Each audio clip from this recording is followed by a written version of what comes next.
Welcome back to the channel, guys. Today we're going to be doing a tutorial on how to switch out your regular stock for a pistol grip on your Maverick 88, and this also works on your Mossberg 500. So let's get to it. First things always first, safety. Let's make sure it's clear.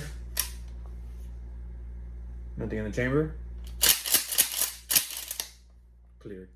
Step one, you're going to want to remove these two screws at the bottom, and you're going to use a Phillips screwdriver for that. So pretty simple.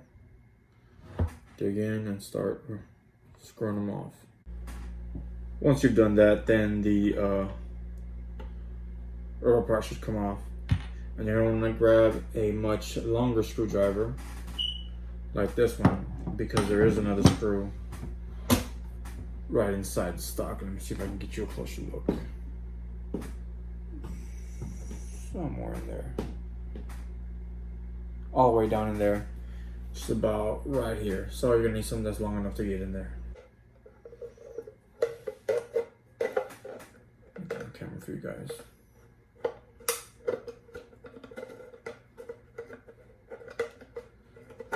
It's not a long screw, but it's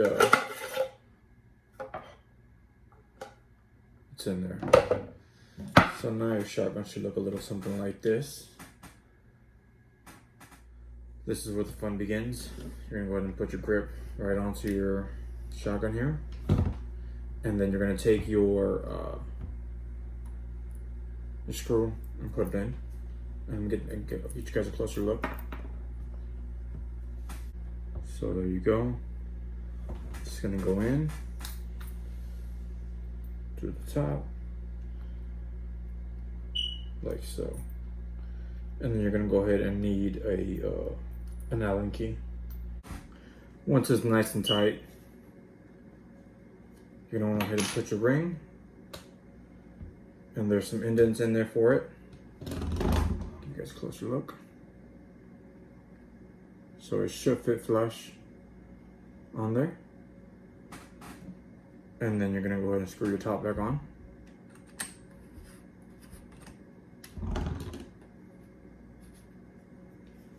And you can do this by hand.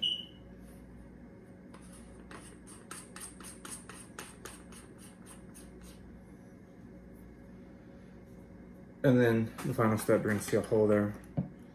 So when you put your ring, I mean, you don't have to put it on there if you don't want to, but I don't see why you wouldn't want to. You just press this at the top, goes right in, boom. And now you have your pistol grip on your shotgun. So there you go, guys. Thanks for watching. Like, comment, subscribe, all that other stuff that YouTubers say. Have a good day.